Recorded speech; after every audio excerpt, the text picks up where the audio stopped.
salutations, friends, and welcome back to the TeamIslas podcast, episode 26. My name is Doug Bush, and today I'm joined by Patricia Islas and Zach Shear. And this is the podcast for anyone looking to better themselves in percussion education. Rule 12, drumming is about attention to detail. And now, Mr. Shear, before we started, you said you could also say teaching drumming is about attention to detail. Yeah. That's just the first thing that came to mind when we started talking about that phrase, Mr. Bush, is I'm trying to always put myself when we're recording these episodes. I know that most of our listeners are teachers, and I'm trying to put myself in that teacher mindset. And as a performer, yes, obviously I can think of these moments where I learned this or where this became apparent to me, but then I ask myself, okay, if I'm the one training the performers, what does that look like for me? So as the teacher, I need to be about the details as well. I think it's important to state right up front, that is regardless of the ability level of the group. Mm-hmm. So, and regardless of the age, regardless of the time of the year, I think sometimes we hear detail and we think like, oh, you know, the last week of Vanguard cleaning before finals, like that's details. And it's like, no, that's not what I mean when I say it. A detail could be how we walk in the room the first day of sixth grade. Mm-hmm. A detail could be, it doesn't matter if your drum line is one snare, one quad, and two bass drums. Mm-hmm. A detail, and it's, you know, and they're all bassoon players, right? A detail could be how we set up the drums and the stands, how we stand at set, how we mark time and get our sticks out. And even bassoon players can do that, right? Mm-hmm. I think it's also how detail-oriented you are being as the teacher is not just about what you're doing, but about how meticulously you are approaching that thing, right? Mm-hmm. So it's not just the what, but it's the how. You can be very detail-oriented about simple things as the teacher, or you can gloss over really simple things. So yeah, there are certain things that are detail-oriented, but the way you teach those things is also very detail-oriented. Mm-hmm. So I think that's an important distinction there. Let me paint a picture for you, listener. Wow, you have just been given a golden opportunity. You are going to get paid $1 million to come in for 1 weekend only and clinic Drumline X. And you show up. I love Drumline X, by the way. Yeah, you show up Drumline. And you walk in front of Drumline X. Now, you've never seen Drumline X, and you've never met the instructor. Instructor's super nice, picks you up from the airport, takes you to get your favorite boba tea. You're ready to go. You get in front of the group. This is what you see. You see carriers everywhere. You see bass drums set up at all types of angles, some with the logos facing up, some with the logos facing down. Some of the bass drums are literally upside down. You see some students have sticks taped, some don't. Some are using different implements. Water bottles are everywhere, right? This is the picture you see.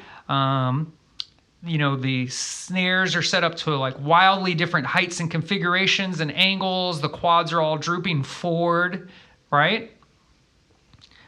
They're about to play 8 on a hand. Imagine what it's going to sound like from this group. That was a rewind sound. All right? You're picked up from the airport, $1 million, sweetest gig of your life, to come in and clinic Drumline X. Oh, guys, super cool. Takes you to your favorite boba spot. Awesome. You walk in the room. As you walk in, the Met is on. You are hearing walks in. The instructor gives a subtle, almost imperceivable hand signal. Sticks in. Perfect.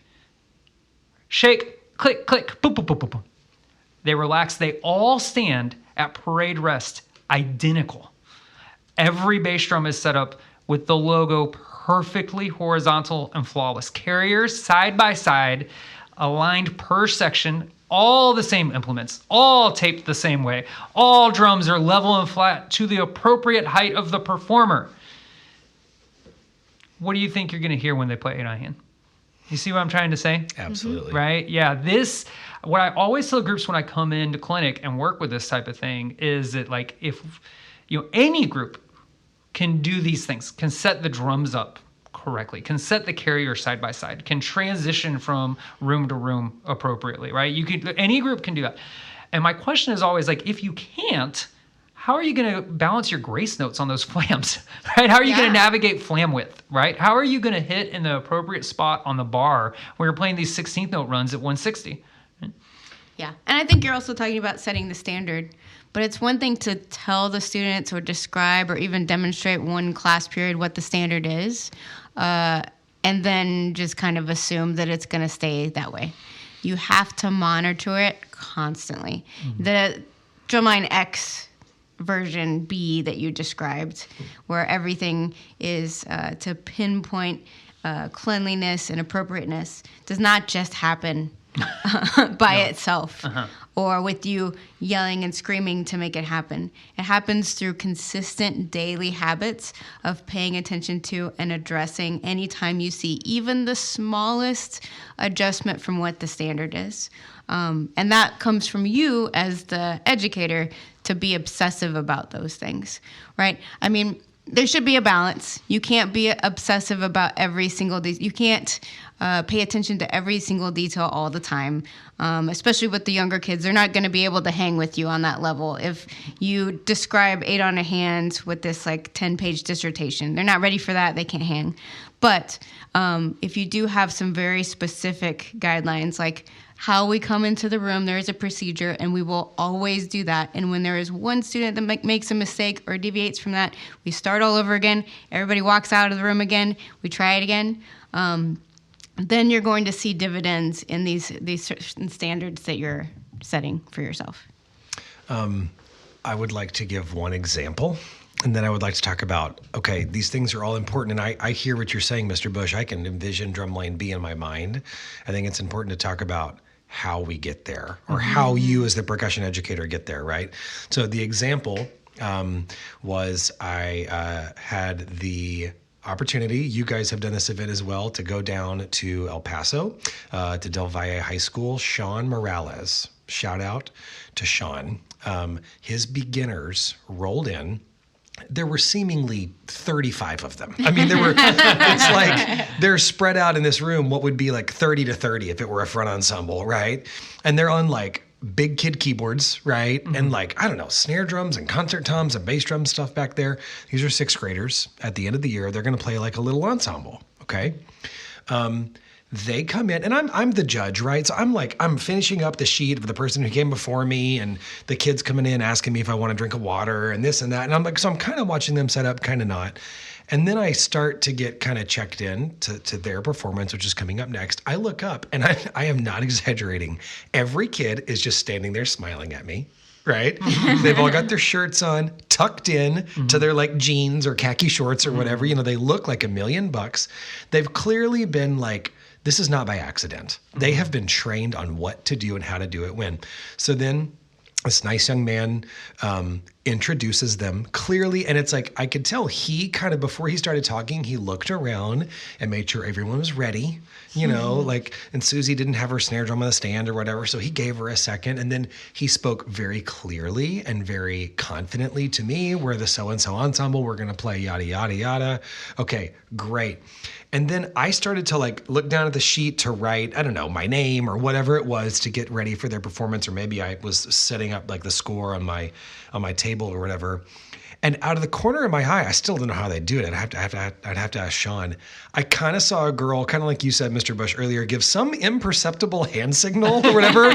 Next thing I know, they all just started. Like, perfectly on the downbeat, confidently, all together, spread out, these 6th graders. Yeah. And I was just floored. I was like, man, I've taught me some 6th graders. And that level of coordination of like coming in the room, setting up, knowing what to do, what to say, who to look at, and then they all started perfectly in time. He didn't conduct any of it.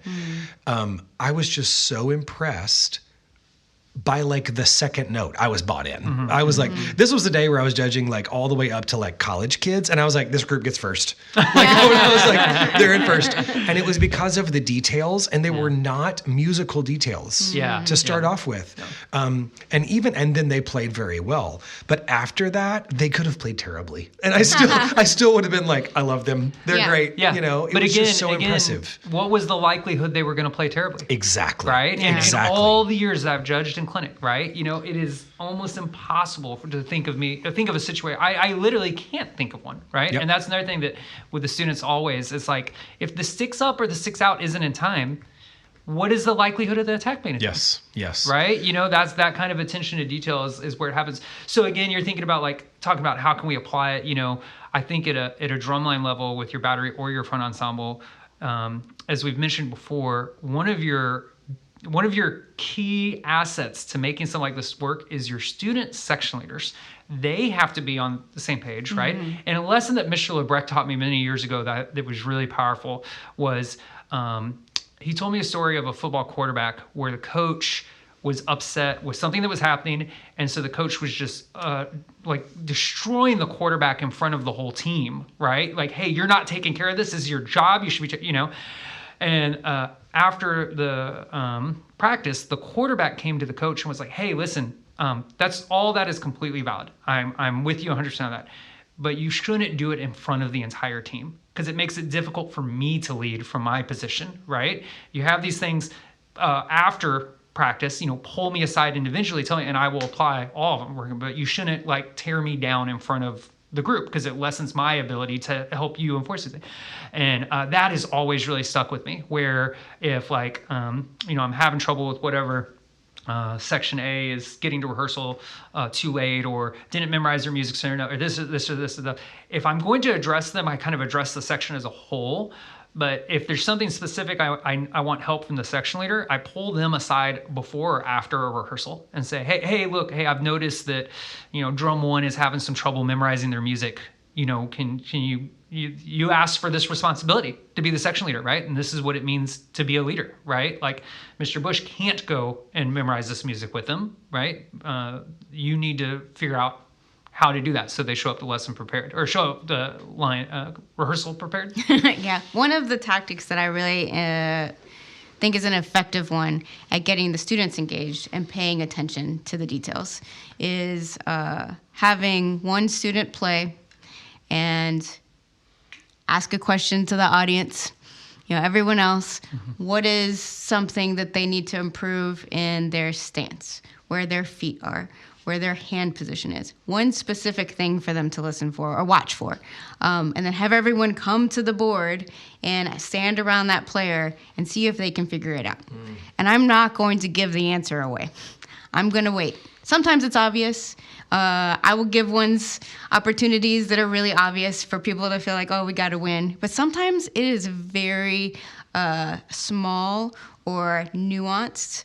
And I want them to really hunt for it. And I'll wait, and I'll get answers, and they'll be wrong. Oh, this thing, that thing, their feet. No, it's not the positioning of their feet. Keep looking. And then it almost becomes this challenge for the group to figure out, oh, what is TeamIslas talking about? What is the thing? What is the thing? And so they might not even hit on what the thing is, but they're giving a ton of answers that are also going to be useful to their technique improvement or their playing ability, that then just opens up in their mind, like, this is something I can pay attention to. That isn't me telling them, talking at them and saying, hey, look at this, and getting no improvement or response on their part. Yeah. You know, Mr. Bush, when you're talking about something you said you do, and Miss Islas, I've seen you do it as well, you were talking about dealing with the section leaders. That's essentially delegation, right? Like it's taking the responsibility and spreading it out over more people to get more done. I didn't teach with you all really early in your teaching career, so I honestly don't know if you struggled with this. This is something I struggled with a lot, and I know some of the teachers I work with struggle with this too. There is a tendency that a lot of us have to go, okay, I heard Mr. Bush describe drumline B on the podcast, and everything was set up correctly, and everything was perfect. So you know what? I can make that happen at my school. I'll just set it all up because, and it's like, we laugh, right? Yeah, but I can think of a drumline audition I was helping with recently, having some great conversations with the percussion director there. And we were talking through this, and he was actually thinking through this, and he was like, I want to make sure the kids, like, his heart is to help the kids as much as he can. Yeah. And he wants to make sure they have the most time to practice and prepare and focus on what they need to focus on. So, and he actually said something like this, like, wouldn't it actually be better if I just went ahead and got everything set up for them? Yeah. And I was like, bro, let me just, first of all, the answer is no. But I hear you, because I remember back to my very first year of teaching, the very first drumline camp I ever taught. I'm coming out of college and I'm ready, man. This drumline's going to be good.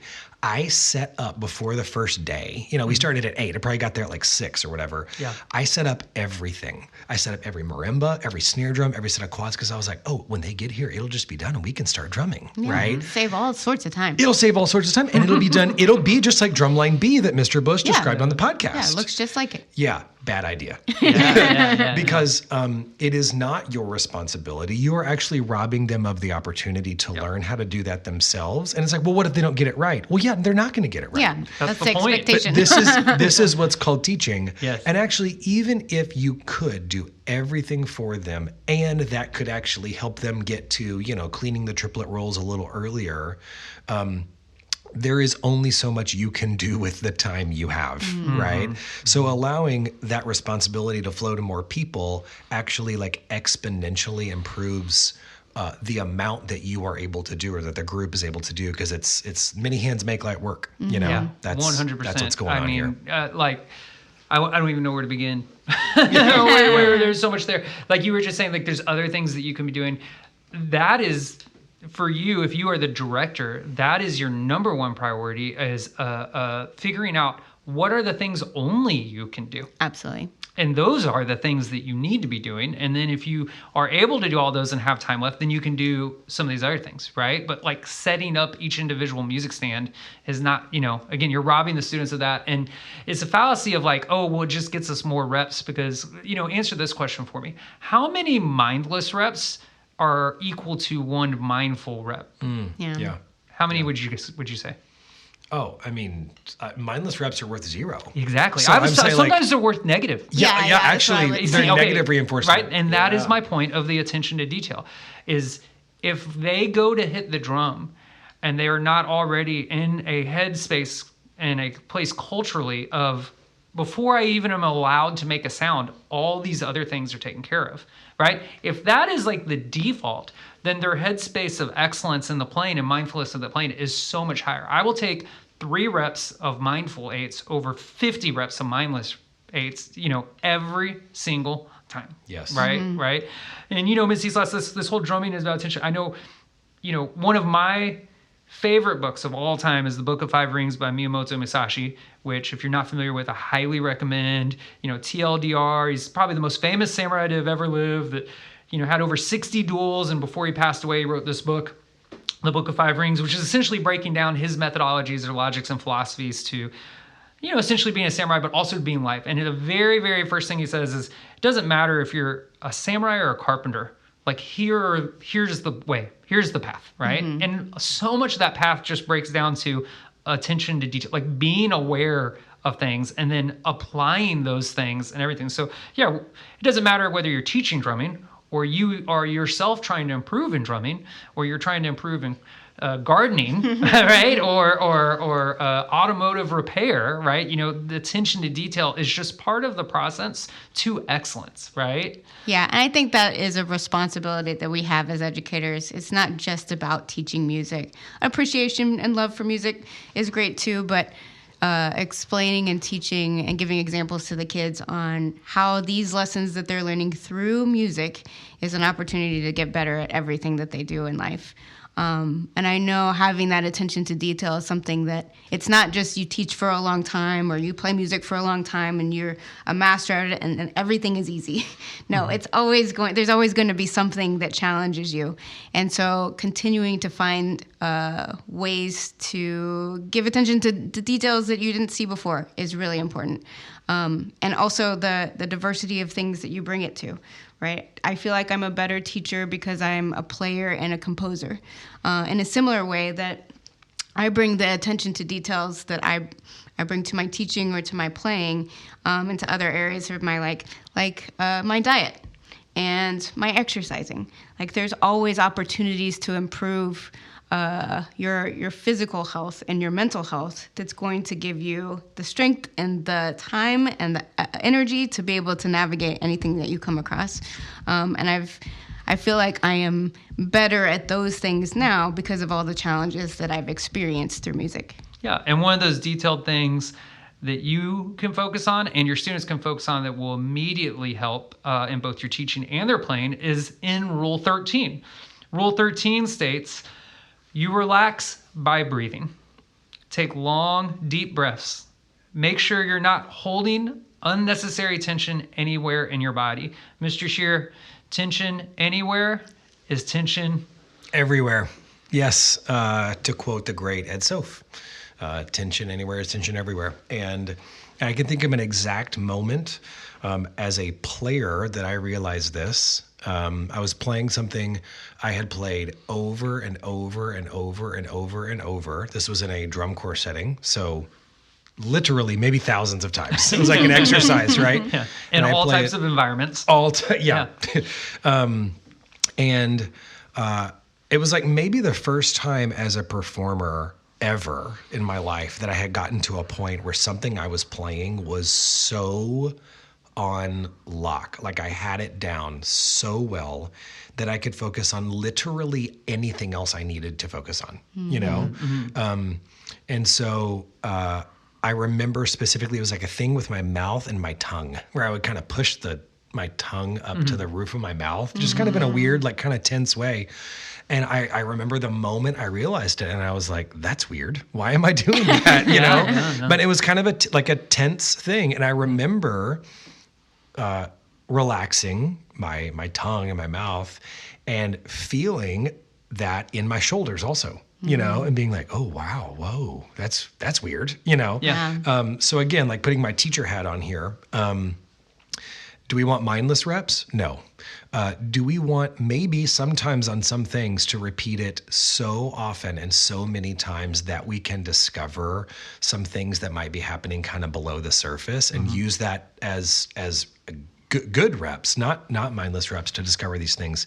Yes, we do. We do want to give that opportunity to our students. So that's what I think of when I think of that phrase. And to be honest, like if I knew more about breathing at that point, I might have gotten there sooner. I don't think I did, but it was certainly something I remember like vividly as a player, and then was able to pass on to my students later. Well, yeah, I remember at UNT on the line. I can remember when Paul was like, "Hey, if you're getting done with this rep of bucks and your sticks are really sweaty, maybe you're gripping them too hard." And I genuinely thought to myself, like, wait, they're not supposed to be. I did not even fathom that you, like my version of what you just said was gritting your teeth. Like you have to grit. If you're not holding tension in your jaw, where's your power come from? Right? And if I'm not squeezing the bass mallet, isn't it just going to fly out of my hands? Yeah. Right? And then learning that ability to relax and right. And the breathing is literally what sends the signal to your nervous system how relaxed you are. Right? When you're dealing with anxiety or nervousness or pressure, it's like your breathing that rushes and speeds up and becomes shallow. If you're taking these long, so when you choose to take this deep breath, you are intentionally sending a signal physiologically to your body, hey, everything's cool. And you can see many of our, we put our Coppell drumline videos of the show, and there's many of them that if you look back at the battery before they play, or if you're at one of the drumline you can visibly see them taking deep breaths right before the downbeat, right? To put themselves in this physiological state of success, And the crazy thing is most people don't even know how to take a deep breath, right? I didn't. And so I read Hicks and Gracie's book, Breathe, a Life and Flow, which I highly recommend. If you don't know who Hicks and Gracie is, he's like the Michael Jordan of Brazilian Jiu-Jitsu. He's like one of, the all-time greatest to ever do it. And in this book, he's talking about, when you are literally trying to be choked out by another human, that's a pretty stressful situation. So the ability to remain calm and breathe is a giant part to success. I think he argues like maybe the most important part, right? And so his approach to taking a deep breath, I'll prove it to you right now, listener. You think you know how to take a deep breath? Awesome. Take a deep breath for me.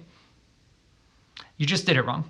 You're like, what, Mr. Bush? You're not even here. I've been breathing my whole life. How could you possibly know?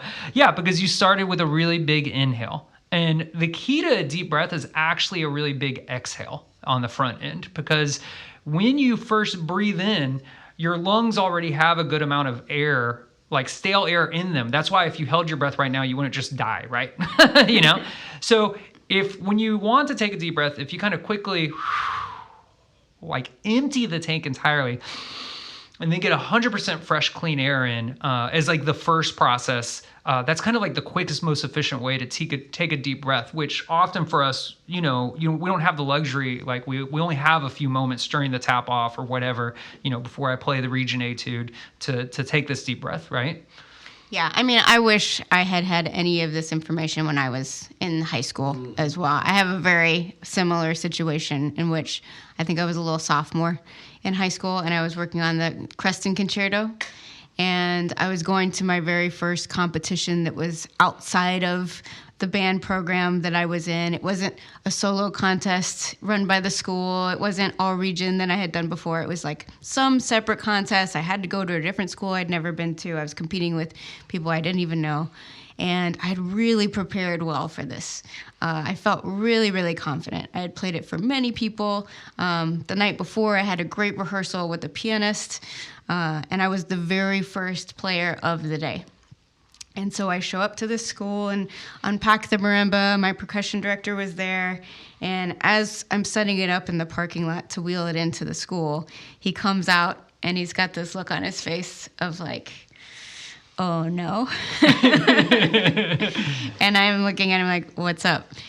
And he explains to me that to be considered in this competition, you have to perform your piece completely memorized.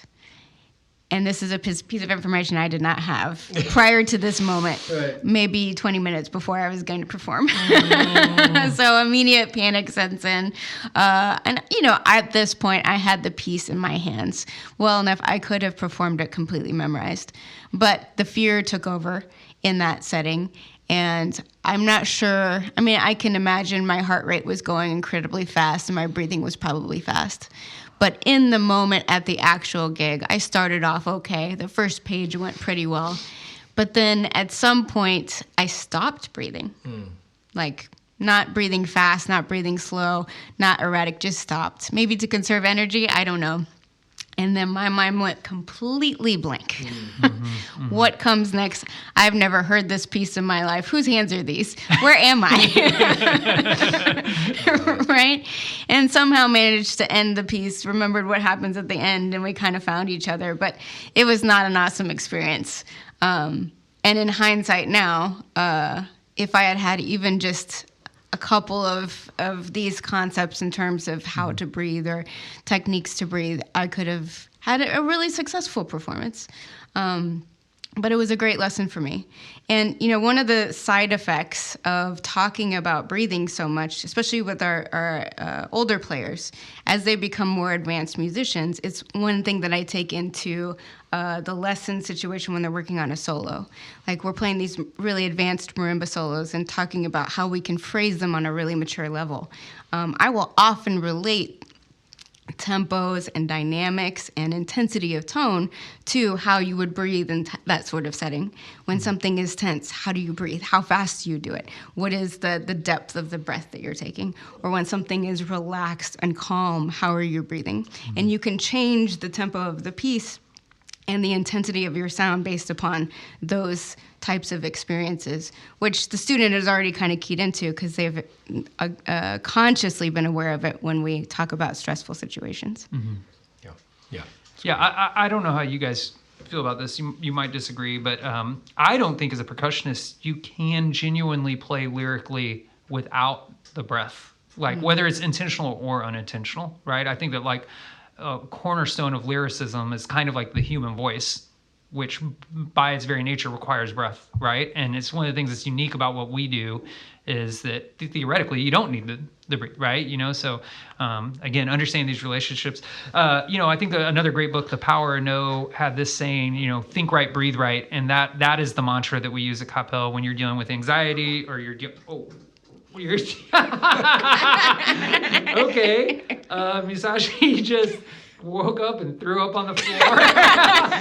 We'll just to be clear, Musashi's the dog.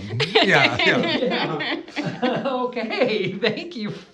You okay there, buddy? We got some more in this? We'll find out. We'll probably edit this part out. Okay. No. Oh. Hey, let's not eat it. Okay. All right, we're back after some slight technical difficulties there. As you're talking about, there's a mantra we use with our students, think right, breathe right, and that is to help deal with nervousness and anxiety, right? Those are the two kind of like scientifically proven methods to help in those situations. The Power of No is a great book. It has a great story about a daredevil that at the time set the Guinness record for like the longest high jump. I think Red Bull paid like a couple million, so flew him up into outer space and he jumped out, and he had done all this stuff, and then he freaked out and couldn't do it.